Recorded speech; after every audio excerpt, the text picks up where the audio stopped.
Assalamualaikum warahmatullahi wabarakatuh. Alhamdulillahirabbil alamin hadana li hadza wa ma kunna linahtadiya laula an hadana Allah. Asyhadu an la ilaha illallah wa asyhadu anna Muhammadan abduhu wa rasuluhu la nabiyya ba'da. Allahumma shalli wa sallim wa barik ala sayyidina Muhammadin wa ala alihi wa sahbihi ajma'in.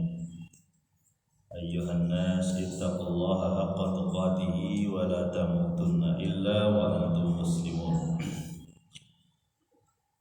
Sadaqallahu sadaqar rasul karim. Alhamdulillahirabbil alamin, jamaah kampung takwa Astain rahimahumullah dan siapapun teman-teman yang mendengarkan lihat siaran ini.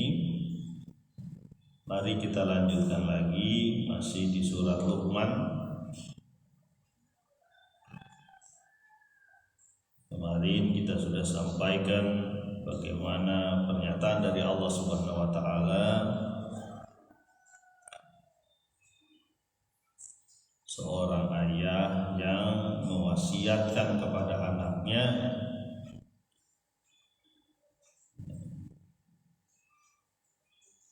agar melakukan kebaikan terhadap kedua orang tuanya.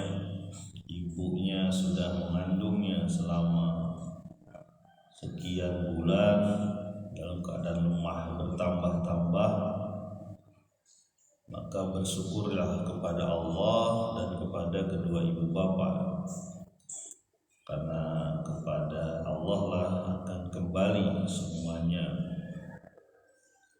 Tapi kasih sayang kepada kedua orang tua tetap di bawah aturan Allah Subhanahu wa taala. Makanya Luqman mengingatkan jika mereka begitu menyuruh secara sungguh-sungguh untuk syirik atau musyrik kepada Allah, menyekutukan Allah, maka tidak boleh mentaatinya. Walaupun begitu, tetap dihubungi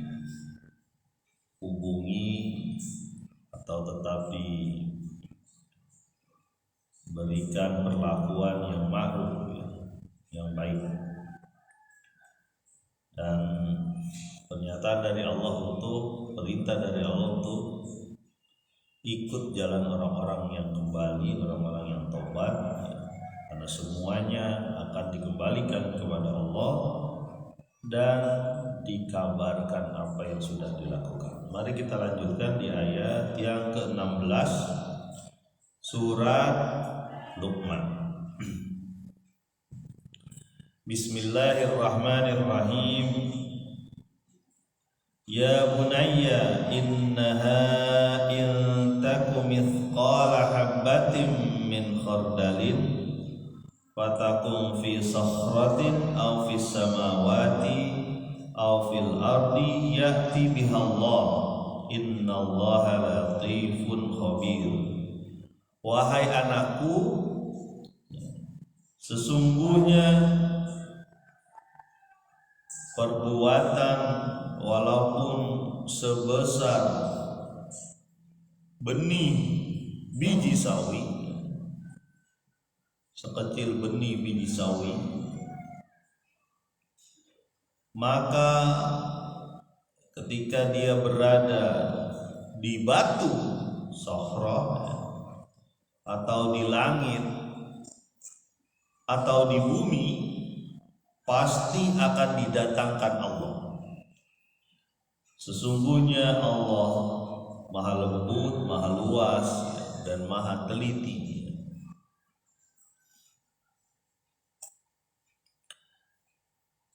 Nah, ini adalah bentuk, sebenarnya bentuk pengawasan Allah. Akidah juga ini, cuma digambarkan dengan keadaan alam ya.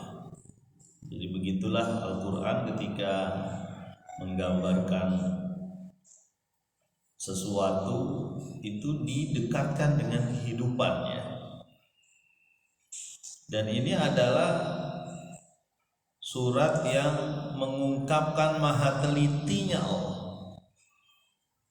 Ya, jadi tidak main-main, karena sebesar biji sawi, ya,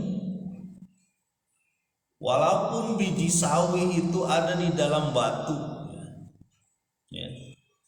Jadi kembali lagi disebutkan, wahai anakku, jika ada satu perbuatan sebesar biji sawi begitu kecil, ya, sebesar benih, sebesar bibit atau biji ya, biji sawi yang demikian kecil, seumpama itu ya, perbuatan seumpama itu ya,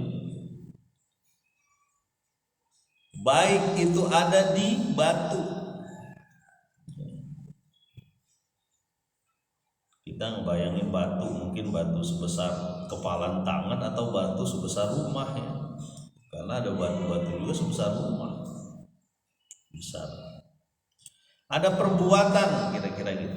Perbuatannya apa Pak di dalam batu? Ini kebayang aja, biar kebayang betapa telitinya Allah. Fi sokhratin, di batu ya, au fis samawati, atau di langit ya. Batu mah bisa kita raba ya, kita raba, kita pegang, kita lempar, kita angkat batu ya. Tapi kalau langit, apa sih yang kecil-kecil di langit? Apa yang kecil-kecil di langit? Itulah yang kelihatan oleh makhluk manusia pada saat itu apa? Bintang. Bintang kan kecil tuh di langit ya. Dulu itu belum ada berita bintang, salah satu contohnya matahari itu yang begitu besar, nggak ada. Yang dipikirkan mereka yang kecil-kecil di langit apa? Bintang. Ya, ada perbuatan sekecil bintang dalam pandangan manusia waktu itu ya. Kalau waktu sekarang orang nyebut bintang mungkin berpikir, oh bintang itu besar, karena sudah dapat pendidikan ya, bahwa dapat pengetahuan, maksudnya pengetahuan yang menyatakan bahwa bintang itu salah satu contohnya matahari. Tapi kalau melihat gambaran pada saat itu, masyarakat pada saat itu, yang kecil-kecil di atas langit ya bintang gitu. Ya. Jadi jika ada perbuatan kecil ataupun besar ya, baik itu di dalam batu ya, masuk di dalam itu, ataupun di langit menyebar seperti bintang,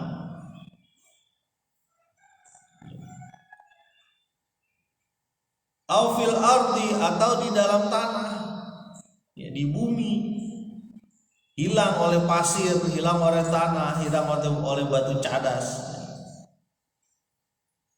Ini 3 gambaran aja, ini gambarannya sudah kebayang oleh kita bagaimana betapa telitinya zat yang mampu mendeteksi perbuatan yang ada di dalam tanah, di langit ataupun di batu ya. Luas banget itu pandangan kita ya, sampai hal sekecil itu dikejar oleh ilmu Allah gitu. Dikejar tuh, makanya tidak ada yang bisa terbebas dari pengawasan Allah, nggak ada. Ini apa namanya, pengingat buat saya pribadi juga ya. Jadi perbuatan apapun, sampai sekecil apapun, itu tetap diketahui oleh Allah. Jadi ini bahasa akidah sebenarnya, cuma disampaikan dengan bahasa alam ya. Ini kan akidah ini. Ya. Kalau orang udah yakin bahwa seluruh perbuatan dia walaupun kecil itu bakal ditampilkan, bakal didatangkan, bakal diminta pertanggungjawaban oleh Allah, nggak berani dia mencuri, ya, berzina, kemudian korupsi, mengambil hak orang lain, menyulitkan orang, nggak berani dia, karena dia tahu sedikit apapun itu akan diminta pertanggungjawaban. Jadi 3 tadi ya, ada di batu, ada di langit, ada di bumi.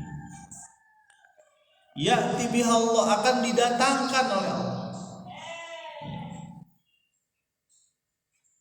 Pak, kalau itu bayangannya kejahatan, Pak. Kalau kebaikan, iya, sama.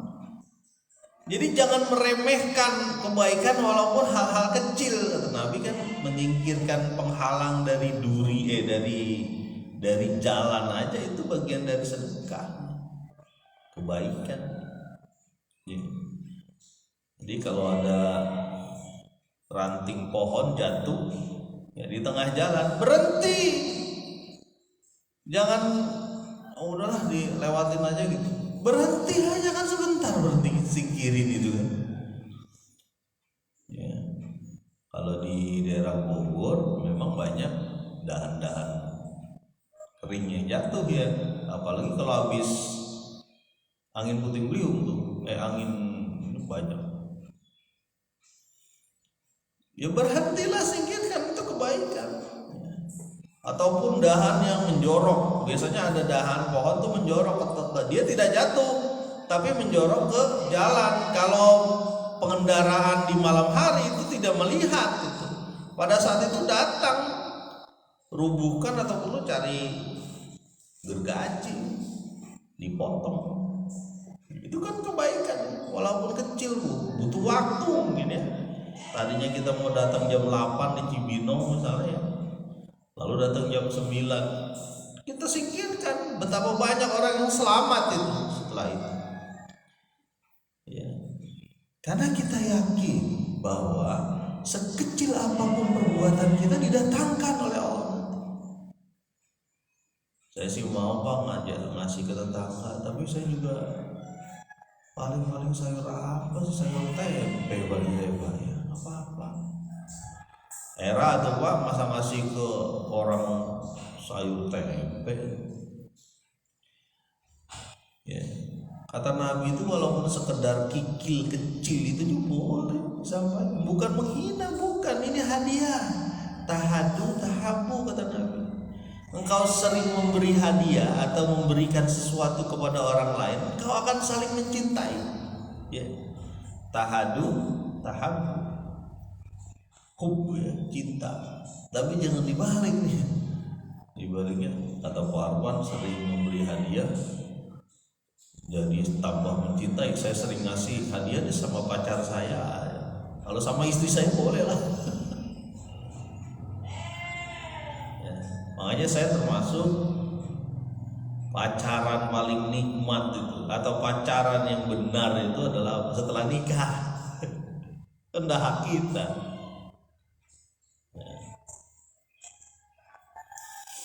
Gimana Pak kok bisa? Bisa, karena kita yakin bahwa Allah menunjukkan jodoh kita yang solehah. Dan kalau kita urut, ini kadang-kadang anak remaja, pemuda itu bukan cuma sekarang, dari dulu juga begitu ya, melakukan perbuatan yang nggak benar, akhirnya berzina. Di Indonesia sering disebut secara halus, akhirnya kecelakaan. Bukan kecelakaan, itu zina itu. Bukan kecelakaan. Kecelakaan itu kesannya kan jadi simpati gitu kan, karena menderita. Bukan, itu zina ya. Kalau zina itu dalam syariat Islam itu dirajam itu kalau yang sudah nikah. Kalau yang belum nikah dicambuk ya 100 kali ya. Pak, kan orang-orang begitu juga Pak. Kalau gimana caranya? Bisa pakai ta'aruf lah ya, saling mengenal. Kembali lagi bahwa jadi kita yakin ini bahwa setiap perbuatan ya, walaupun kecil itu ada di batu atau tersebar di bintang, atau nyelam di bumi, di laut, di darat, di pasir, ya, di lumpur, di rawa, di dalam sungai, itu dilihat oleh Allah dan didatangkan. Ya'ti bihallah, akan didatangkan oleh Allah. Wah, ini berat ini sebenarnya. Ayat ini aja sudah menggambarkan betapa innallaha latifun khabir, betapa maha luas, maha teliti, ya. Gambaran langit yang demikian, yang berubah warnanya, kadang cerah biru, udah nyampe ujung sedikit tuh matahari berubah, itu warna langit di sebelah barat oranye, cantik sekali, indah sekali. Ketika perbuatan-perbuatan yang kita lakukan, ya, dimanapun dia berada, di langit, di bumi, ya, di gunung, di dalam rumah, bahkan kalau di dalam rumah dibikin ruang bawah tanah pun kelihatan betapa Allah maha luas, maha teliti.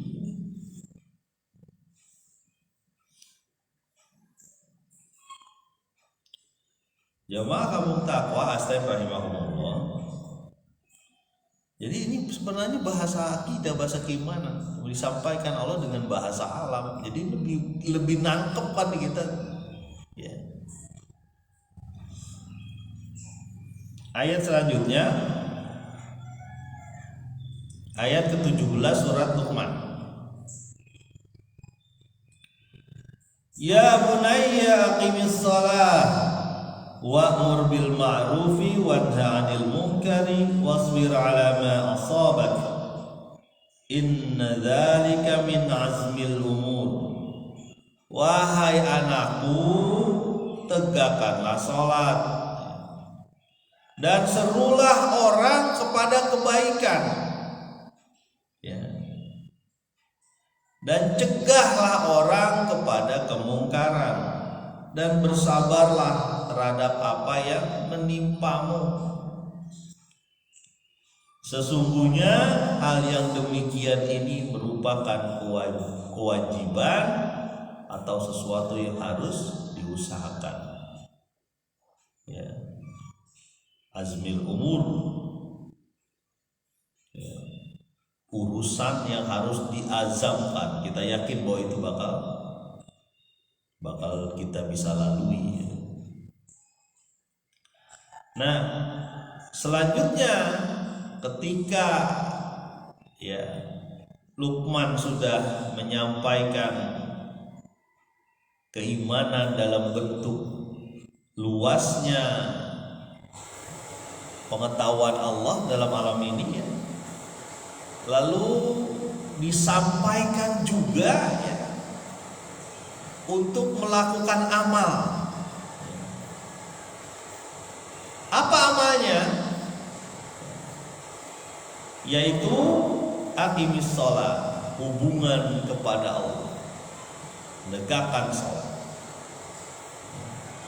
Orang yang mempunyai keimanan harus punya amal yang terlihat, ibadah khususnya ini salat. Karena sholat jadi syiar juga, selain mencegah dari perbuatan keji dan munkar, dia jadi syiar, menegakkan sholat. Sholat dan zakat itu syariat yang terus ada, ya, dari zaman dulu. Wa'mur bil ma'ruf, dan serulah orang kepada kebaikan. Ini kan dakwah. Jadi salah satu ciri hidup hati manusia itu menyeru orang kepada kebaikan. Berarti kalau dibalik, salah satu ciri mati manusia itu dia tidak mau menyeru kepada kebaikan, sabodotei, ya, cuek bebe aja lah. Ya. Jadi menyeru kepada kebaikan, ya, itu dakwah. termasuk kepada diri sendiri. Karena diri sendiri perlu kita seru itu, perlu kita beri semangat, anak juga, istri, suami, saudara terdekat, kakek nenek. Ini nasihatnya Luqman kepada kita, dan juga menjadi nasihat kepada kaum muslimin di zaman Nabi Muhammad SAW hingga sekarang. Ya, ini jadi dakwah ini.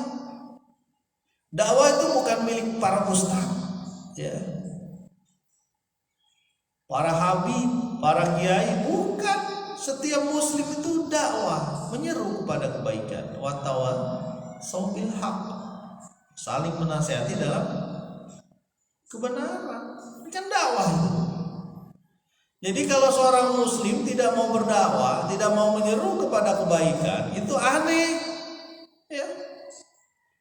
Kenapa aneh? Dia sudah diberi hidayah, dia sudah dapat kehidupan yang diridhoi Allah. Kenapa dia tidak mau menyeru orang lain? Ya, padahal mungkin dia sudah ngerti. Makanya kadang-kadang saya bilang begini sama teman-teman itu, Bapak udah bisa baca Quran? Bisa, Pak. Ayo dong ajarin teman-teman kita. Gitu. Ayo kita ajarin lah. Banyak yang nggak bisa. Ya. Ini ada satu kisah yang ini bagus lah, saya pikir bisa kita angkat. Ada satu kumpulan remaja masjid, remaja musola lah ya, remaja musola. Dia itu ada kegiatan pengajian. Dipanggillah orang-orang gitu ya, ustadz ataupun pembimbing yang mampu atau dianggap bisa untuk membimbing remaja-remaja itu. Dibuat kelompok-kelompok, ya, dibuat kelompok-kelompok. Kemudian dibagi-bagi ya, kelompok itu ada kelompok SMP, SMA, lulus SMA gitu ya, dibagi 3 remaja-remaja. Nah,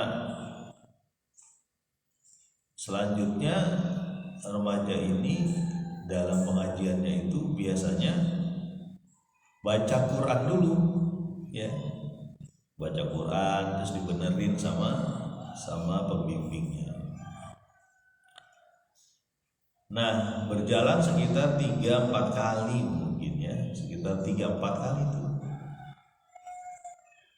Kemudian ada keputusan dari pengurusnya lah kira-kira. Kenapa? Karena dianggap pengajiannya ini kurang pas pada saat itu. Tidak pasnya adalah banyak remaja yang mengeluh. Lah, kamu mengeluh kenapa? Oh, ternyata segan remajanya ketika dicek baca Al-Qur'annya satu persatu. Eraan gitu ya. Jadi ketawa tak ikro beraha. Ada yang baca Qurannya repot gitu kan, ada yang terbata-bata gitu. Jadi nggak pede, ketika nggak pede jadi malas ngajinya. Akhirnya keputusan dari pengurus sekarang konsen di pengajian baca Quran saja dulu. Ya, gitu. Di satu tempat, saya nggak sebut tempatnya, tapi ini bagus kita angkat bahwa banyak orang yang untuk bisa atau membaca Quran aja belum bisa gitu. Ya. Gimana Pak? Saya kan bukan ustadz. Gimana kalau kita ngajarin? Saya kan bukan ustadz. Anda bisa baca Quran nggak? Bisa. Anda tuh ustadz. Anak-anak kan begitu ya. Saya kan bukan ustadz Pak. Kok saya harus mengajar? Anda itu ustadz, udah bisa. Ya. Nah, kadang-kadang kalau di kegiatan pengajian pagi di hari Minggu, hari Ahad, ini Barman sekalian iklan, iyalah harus iklan kebaikan lah, ya kan? Itu pas kebetulan misalnya ustadznya nggak bisa hadir, hanya saya sama ini, itu itu saya pilih satu orang untuk bantu ngajarin yang belum bisa. Bahkan di satu kelompok tuh yang udah Iqra 3 atau Iqra 4. Apa sih Iqra 4? Nah, mungkin ada yang belum tahu ya, di Iqra itu adalah apa? Metode belajar baca Quran ya. Biasa dipakai di Indonesia dari almarhum Kiai Asad Umam ya. Masya Allah, itu di surga kayak gimana tuh ya. Itu ada level-levelnya kan, tingkat-tingkatannya itu ada levelnya tuh. Iqra 1 berarti mengenal huruf walaupun tidak disebutkan nama hurufnya ya, nanti belakangan aja itu. Iqra 2 mulai ada panjang pendeknya gitu ya. Nah, yang udah Iqra 3 boleh gak ngajarin Iqra 1? Boleh, kata satu mam itu. Kenapa? Karena dia sudah kenal huruf. Boleh aja. Walaupun mungkin bacaan ini belum bagus ya. Makrosnya gitu belum bagus. Ya.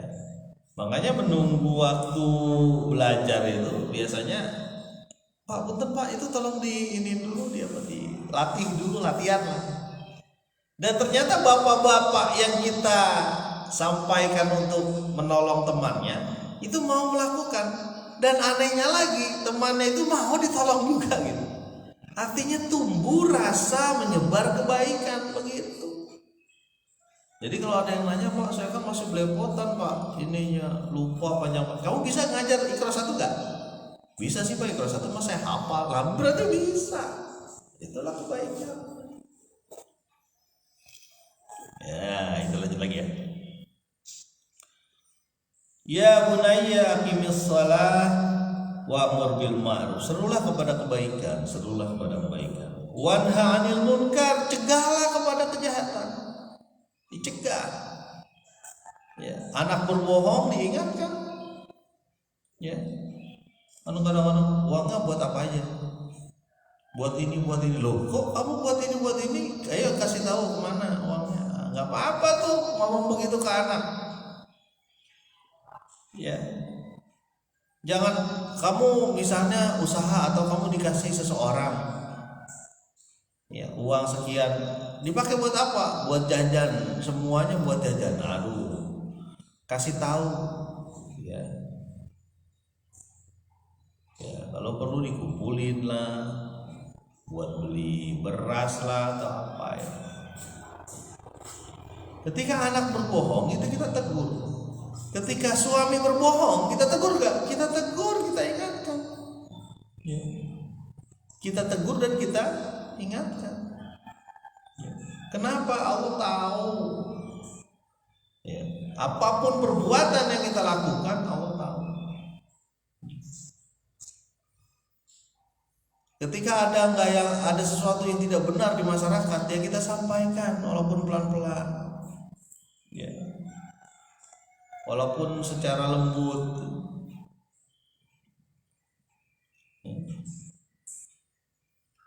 Karena ini bagian mencegah kemungkaran. Kuntum khaira ummatin ukhrijat linnas ta'muruna bil ma'ruf tanhauna 'anil munkar. Kita itu sebaik-baik apa? Generasi lah, sebaik-baik masyarakat. Jika ada jikanya, jika kita menyeru terus kepada kebaikan, mencegah kemungkaran, itu masyarakat yang soleh tuh. Ya, ada terus yang kita lakukan untuk berbuat baik gitu. Jadi satu keluarga itu kira-kira berbuat baiklah terus menerus gitu. Ya. Kadang-kadang kita punya banyak koleksi nih, koleksi apa? Contohnya koleksi baju ya. Kita baju paling yang dipakai itu paling 10 setel. Kalau kita ada 50 setel, ya sedekahin lah sisanya gitu. Ya coba deh. Ciri-cirinya begini, udah 2 bulan tuh baju nggak dipakai-pakai. Udahlah, kasihlah ke orang lah. Masih numpuk aja di situ kan. Kan kita paling yang kita pakai berapa sih? Ya, kalau nggak baju sepatu, tas. Sepatu tuh kelihatan banget tuh sepatu. Ini ada, kalau orang sudah beli banyak sepatu, ya berbeda-beda, ada kemungkinan dia sebenarnya sudah mampu untuk sedekah itu.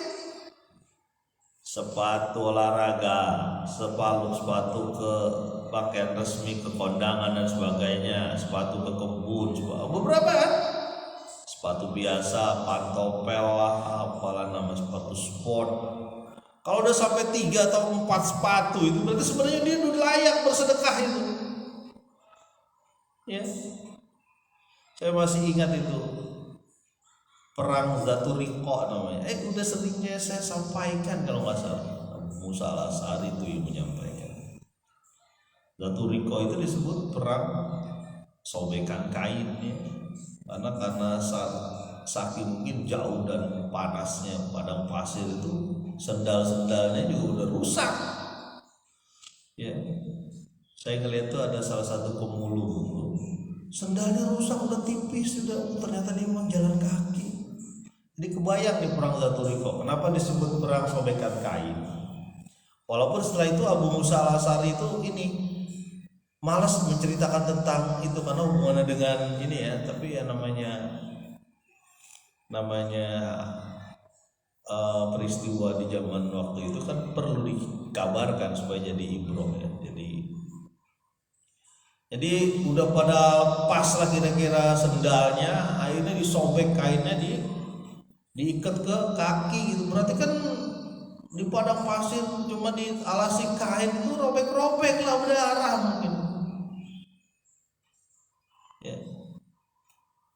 Jadi bagaimana perjuangan umat Islam pada saat itu ya.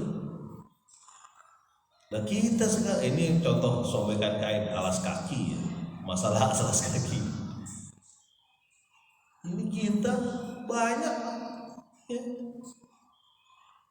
Barang-barang dapur coba dicek nih. Kira-kira nggak kepake banget, buat apa dibeli? Ya. Tapi ini kan saya dikasih Pak. Kalau dikasih ya bisa dong kita yang punya kita bisa disampaikan ke orang lain yang membutuhkan. Ada tradisi di Indonesia tahu bagus tuh kayak saya begini. Suka ngasih ini baju bayi. Kan dia sudah besar nih, tetap dikumpulin. Tapi ketika ada tetangga atau saudaranya yang membutuhkan bayi, dikasih semua. Itu tradisi bagus tuh. Cakep tuh kayak gitu. Kantuk.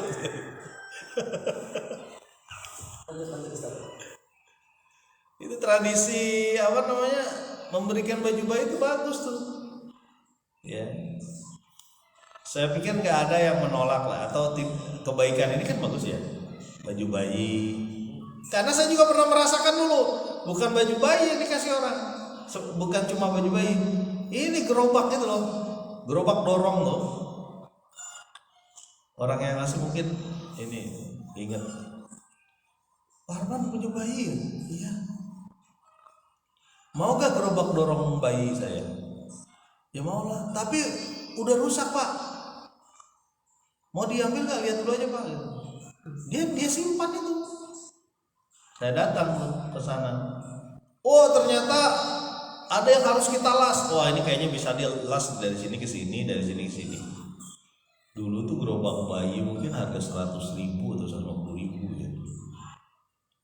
Kan nggak ada uang gitu kan. Ini curhat, bukan waktu itu. Ini cerita tentang ini kebaikan masyarakat ya. Kemudian saya ambil, saya las tuh. Saya las artinya nggak bisa nggak bisa di knockdown lagi ya, nggak bisa dibongkar pasang lagi karena udah saya las. Ya. Tapi hasilnya adalah kita bisa ngajak bayi itu jalan-jalan. Jadi gerobak bayi bekas, kalau perlu ada tuh infak gerobak bayi bekas. Nah, boleh. Infak baju bayi bekas, nggak apa-apa. Bikinlah nanti ya. Asten kalau ada bayi, ya kampung Asten misalnya di sini, kalau ada bayi lahir, semuanya tetap dicukupi dari masyarakat sekelilingnya. Wow, mantap. Ya karena sekarang gaya-gaya sedekah, gaya-gaya orang mengerjakan kebaikan dengan cara sedekah macam-macam. Ya, ada yang infak sendal masjid. Sendal ditulisin kalau belum namanya sendal masjid ya. Ada infak ini mukena ya, mukena dan alat sholat. Ya. Ada infak air yang dibutuhkan gitu. Banyak caranya tuh. Ada infak honor guru ngaji pedalaman. Waduh, bayangin honor guru ngaji pedalaman. Ini nih Kang Saiful di Dewan Dakwah ya. Ada yang pedalaman itu kan? Masih tuh kan? Yang dai sampai naik kapal boot itu jauh-jauh gitu. Itu bisa ngobrol-ngobrol. Jadi salah satu lembaga zakat namanya Dewan Dakwah. Lasnas Dewan Dakwah ya namanya kan. Lasnas Dewan Dakwah itu dia biasa menyupport dai-dai di pedalaman, ustaz-ustaz pedalaman yang jalan ke situ aja udah mungkin ratusan kilometer. Kadang jalan darat yang luar biasa harus pakai motor trail. Ya, lewatin juga sungai lagi. Ada juga yang pakai kapal pelotok berjam-jam gitu. Ya. Karena memang ada yang harus didakwahi. Ada manusia gitu, selama masih ada manusia itu dakwah berkibar. Kalau nggak ada manusia susah juga. Tapi penyediaan sarana manusia pun itu pun dakwah. Ya. Jangan salah. Menjaga hutan misalnya ya. Dia nggak ada kan manusia, tapi dia menjaga hutan itu sehingga air jadi sumber airnya jadi mudah datang ke sungai dan sebagainya. Itu dakwah. Jadi jangan dikatakan dakwah itu menyeru, kemudian pakai mulut yang hanya bisa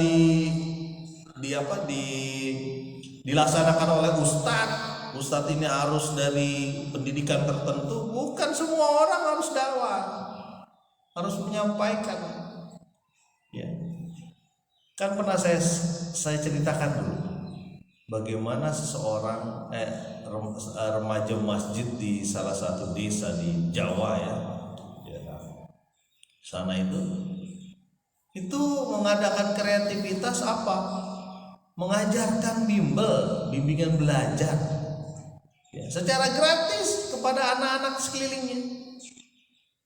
Itu anak-anak SMA tuh ya, anak-anak SMA tuh yang gerak. Jadi anak-anak SMA ini kan lagi pandemi ini kan, anak-anak kan jarang masuk sekolah kan, dibuat kelompok-kelompok tuh. Ya. Dibuat kelompok, kemudian belajar bareng, ada yang matematika, ada yang ada yang baca Iqra, semua tuh. Ya. Itu kan bisa dilakukan oleh anak-anak SMA itu. Ya, kepada anak-anak yang lebih muda. Ya. Dan meriah aja tuh, seneng anak-anak juga. Jadi yang nggak sekolah jadi sekolah, tambah lagi pelajaran agama, cakep tuh. Ya sebenarnya kita bisa melakukan apapun. Waktu itu anak Asten pernah, waktu kering banget dulu, pernah kita ajak, mungkin masih ingat ini anak Asten, ini bawa air galon dari pancuran, ditaikin ke atas. Jadi pancuran dimasukin ke galon, kemudian dibawa ke orang-orang yang butuhkan, ada janda apa gitu, ada tua, air sulit, kita ambil di pancuran dan itu bisa dilakukan. Ya, jadi banyak sesuatu yang harus kita sampaikan kepada umat ini, karena mereka punya permasalahan yang sama. Ya. Wasbir ala ma asabak, sabar terhadap yang menimpamu. Kenapa? Karena orang-orang yang beriman itu pasti ada ujian. Ya. Ketika mencegah kemungkaran pasti diuji itu. Awas ya, kamu mencegah ngalang-ngalangin hobi kami yang ini, bisa kami hajar. Ada begitu, kan Nabi begitu. Ya. Diancam. Makanya disuruh sabar ya. Diancam, disudahi ya, Nabi. Pemboikotan banyak. Sabar, karena berdakwah itu menyeru kepada kebaikan, mencegah kemungkaran, itu butuh seluruh sumber daya. Sumber daya kita dituangkan di situ. Ya, nafas kita di situ. Jangan nafas kita di dunia dan nafsu aja. Ya.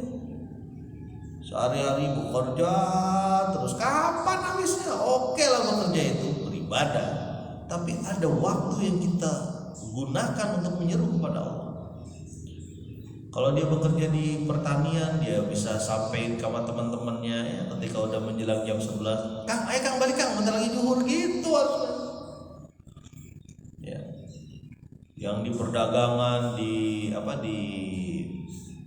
pasar, berat tuh di pasar tuh. Saya ngobrol-ngobrol sama teman-teman tuh gimana suasana pasar itu, kan suasana persaingan keras ya. Saya pernah dengar satu orang mencuri kalau nggak salah di pasar.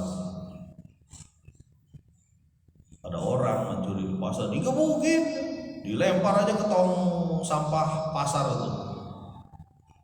Keras tuh di pasar. Tapi ada beberapa pasar yang sholat subuhnya juga jalan. Saya bilang bagus. Ada sholat subuh. Ketika ini pedagang di ini dulu datang ke musola. Bahkan ada sebagian pasar yang punya kajian-kajian Islam di musola. Saya masih ingat dulu ada pasar Minggu, ada masjid di atas pasar Minggu itu. Dulu tahun 90-an, 93, 92. Ada masjidnya tuh di atas. Inian pasar Minggu dulu, pasar Minggu Jakarta.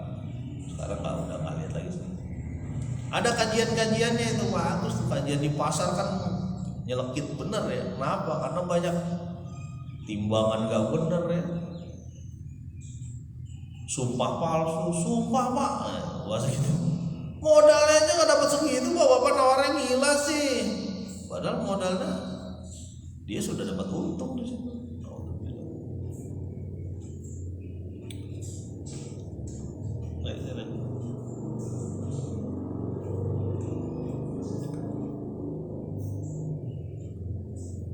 Jadi wasbir ala ma asabak, sabar terhadap apa yang menimpamu ya. Termasuk sabar dalam menyeru, menyampaikan kebaikan itu perlu sabar ya. Pelan-pelan gitu, sabar ya. Kalau kitanya nggak sabar, kita ajak orang supaya menyampaikan juga yang lebih sabar, boleh, apa-apa. Tapi ada usaha-usaha untuk memperbaiki masyarakat, memperbaiki diri.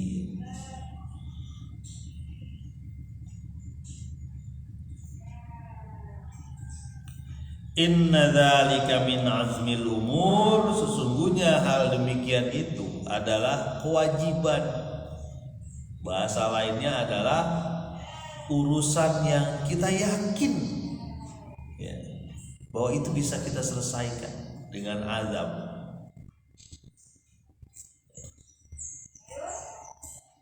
Jadi kembali lagi ayat ini ya, yang ayat ke-17 ini kewajiban untuk menyeru kepada Allah, tapi harus kuat ya keyakinannya. Mendirikan sholat, menyeru kebaikan, mencegah kemungkaran, bersabar ya.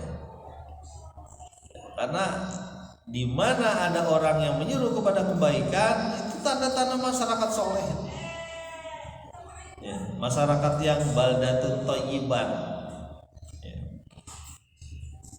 Ya, negeri atau kampung yang baik ya. Wa rabbun ghafur, dan Allah atau Tuhan yang mengampuni. Wah, itu indah sekali. Mudah-mudahan bermanfaat. Subhanakallahumma wa bihamdika asyhadu an la ilaha illa anta astaghfiruka wa atubu ilaik. Assalamualaikum warahmatullahi wabarakatuh.